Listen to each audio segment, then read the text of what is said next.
Ahora, esa idea les pareció fascinante a Adán y Eva, y ellos cayeron. Infelizmente el tiro les salió por la culata. Se equivocaron, erraron el blanco, no alcanzaron lo que querían. Por eso una de las palabras griegas para definir el pecado es amartía, que significa errar el blanco. Adán y Eva hicieron lo que quisieron porque querían ser como Dios. Sin embargo, no llegaron a ser Dios. Al contrario, se volvieron solitarios, infelices, se metieron en problemas, erraron el blanco, cometieron pecado.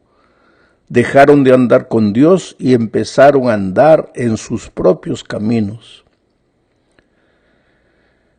Ahora, ¿qué es lo que llevó a Adán y Eva a esto? El amor a la posición o al estatus, querer ser igual a Dios. El deseo de tener más de lo que se les había permitido tener.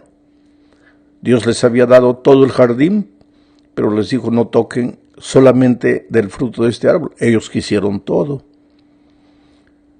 Pues ese deseo del estatus y de tener más de lo que querían o que podían tener llevó a nuestros primeros padres a la ruina.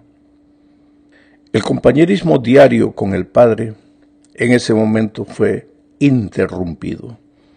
Entonces ellos se escondieron de Dios entre los árboles. Imagínate, como si alguien pudiera esconderse de Dios.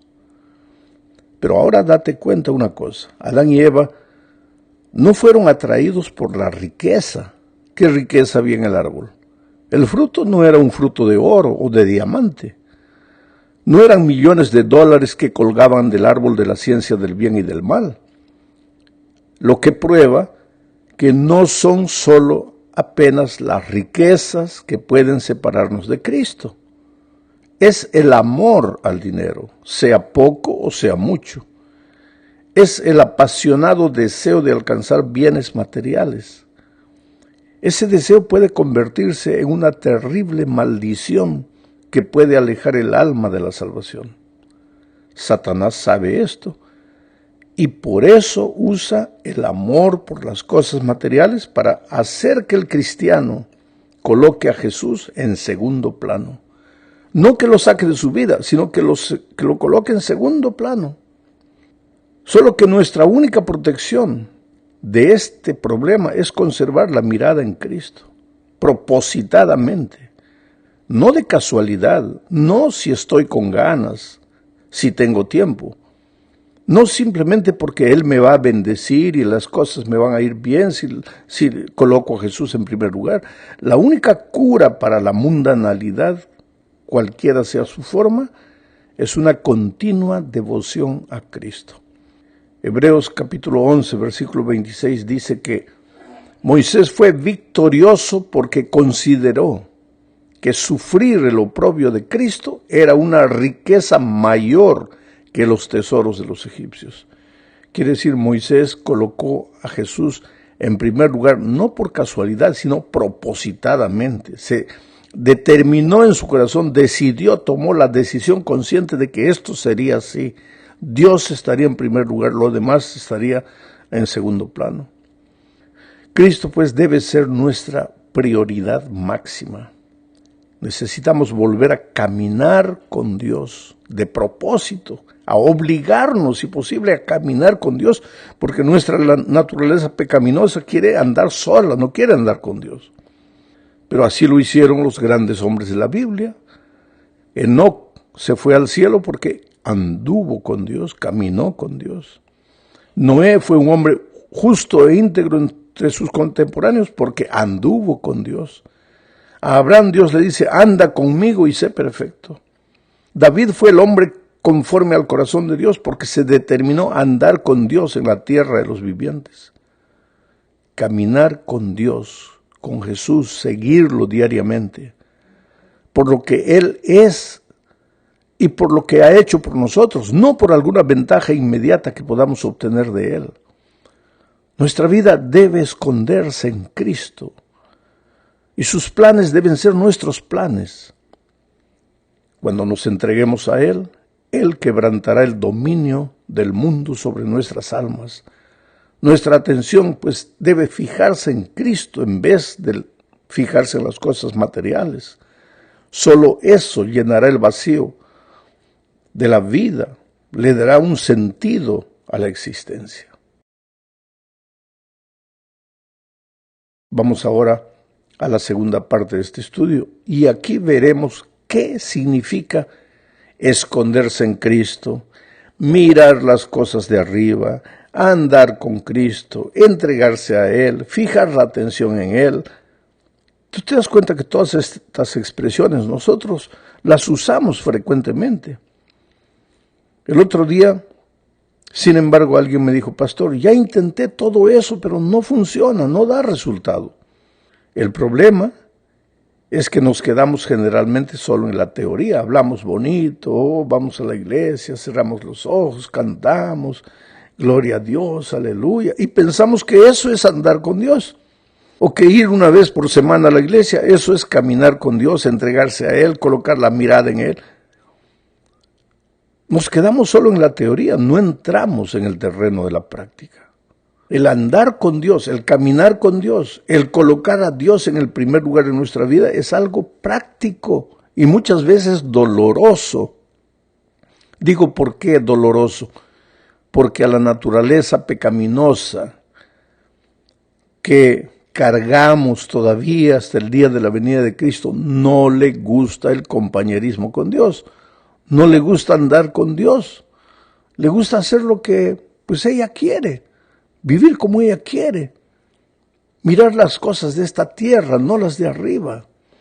Entonces, si vamos a andar con Dios, si vamos a caminar con Él, vamos a entregarnos a Él, vamos a permanecer en Él, tenemos que hacerlo propositadamente, determinar que así va a ser, aunque a nuestro cuerpo, a nuestra naturaleza no le guste. Y ese andar se limita a 3 cosas. Tú estás andando con Cristo, tú estás colocando a Cristo en el primer lugar, tú estás confiando en la roca, tú estás caminando con Él si haces 3 cosas. Primero, si estudias la Biblia todos los días. Segundo, si oras todos los días. Y tercero, si sales a buscar a una persona para Cristo. Vamos a hablar de estudiar la Biblia. Estudiar la Biblia tiene que ser una cosa que tú te determines a hacerlo. No importa si es en la mañana, no importa si es en la noche, no importa si es a mediodía, si es en la tarde, no importa, pero tienes que determinarte a tener un tiempo de la lectura de la palabra de Dios. Porque esto es como en la vida física, si no comes, mueres. Y en la vida espiritual, si no te alimentas de la palabra de Dios, pues vas a ser un hombre carnal, no vas a ser un hombre espiritual. Y como hombre carnal solo vas a mirar las cosas de esta vida. Ahora, el estudiar la palabra de Dios es como el comer. No puedes, hay una diferencia entre comer y tragar. La gallina, por ejemplo, traga. ¿Por qué? Porque tiene buche. Después, pues digiere. Tiene lo que se llama la molleja. El ser humano tiene que comer, tiene que masticar.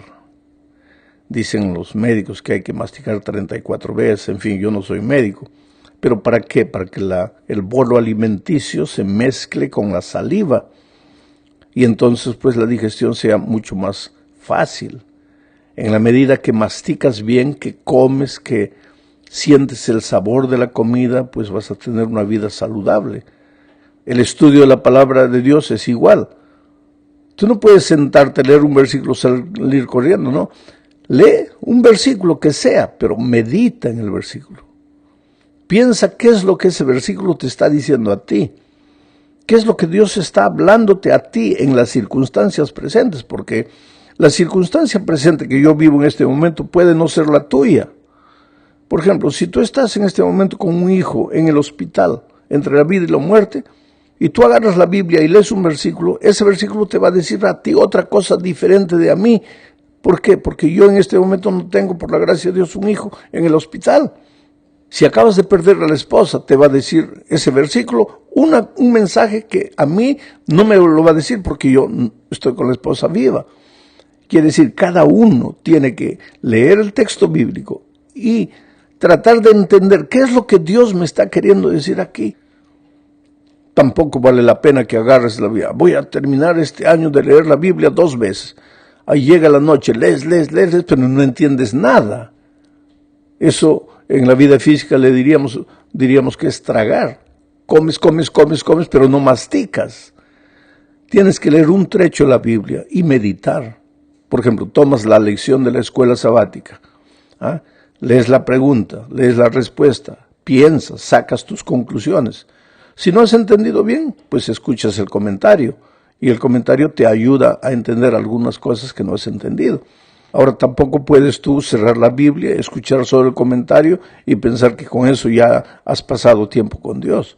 Claro que el comentario te ayuda, pero es mucho mejor que tú mismo mastiques la palabra de Dios.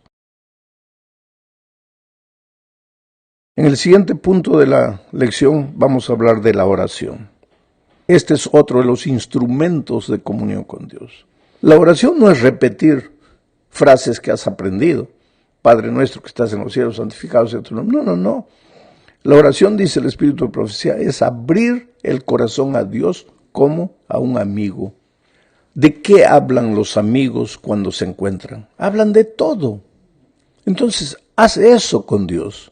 Conversa con Él. Siéntate, arrodíllate o acostado en la cama, medianoche te despiertas.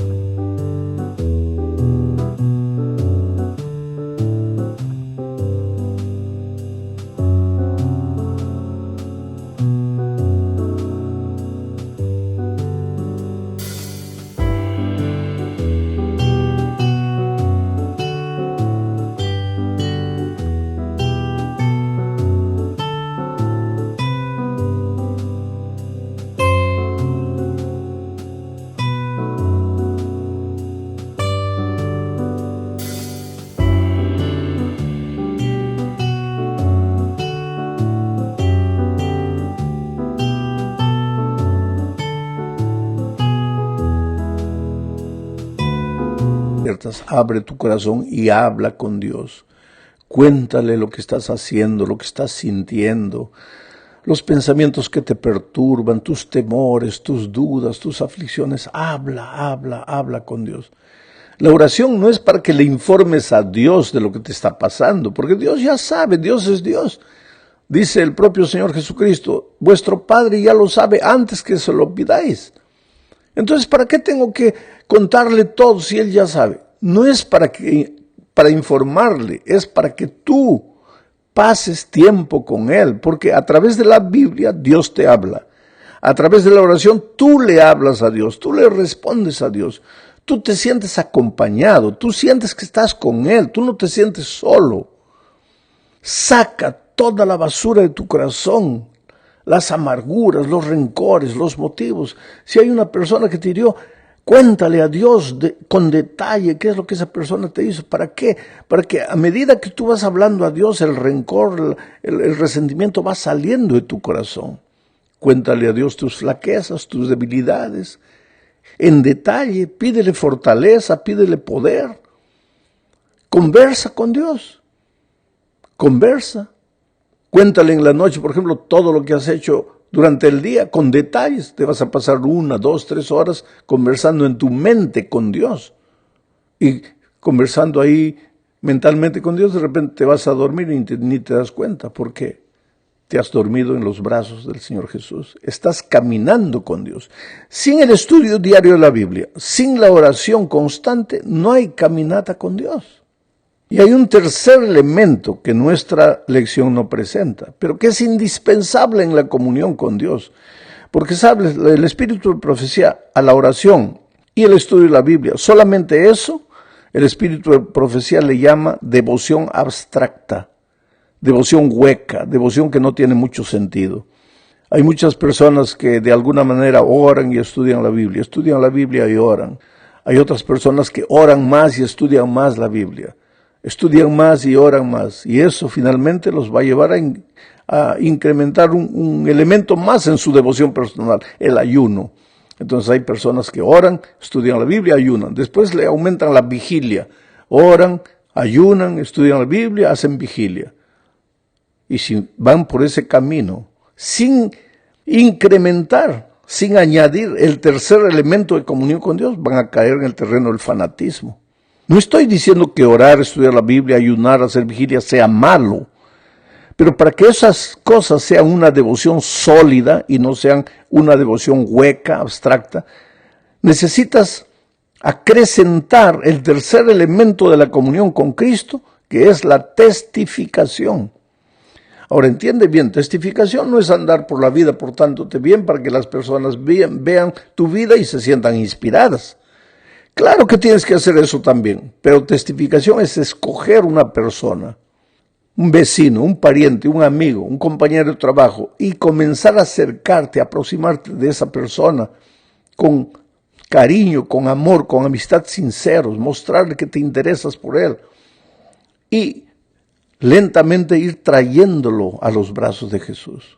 Cuando tú haces esas tres cosas, oras todos los días, aunque no tengas ganas de orar, estudias la Biblia, aunque no tengas ganas de estudiarla, y buscas a una persona para traerla a Jesús, aunque no tengas ganas de hacerlo, ahí tú estás colocando la mira en Jesús. Eso es permanecer en Cristo. Eso es caminar con Dios. Claro, los discípulos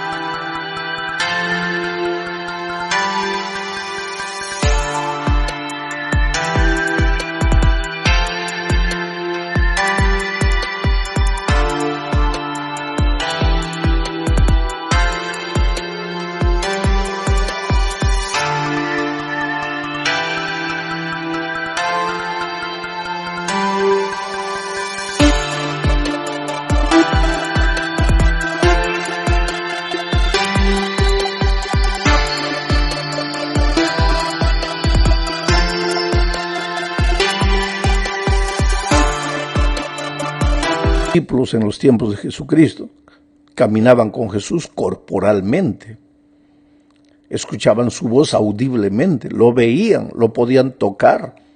Recuérdate que Juan recostó la cabeza en el corazón de Jesús. Por eso ellos tuvieron un privilegio que poca gente tuvo. Pero los hombres en el Antiguo Testamento caminaron con Dios. Ya dije, Abraham, Noé, David, Enoc. Pero no lo tocaron con sus manos, ni lo vieron con sus ojos.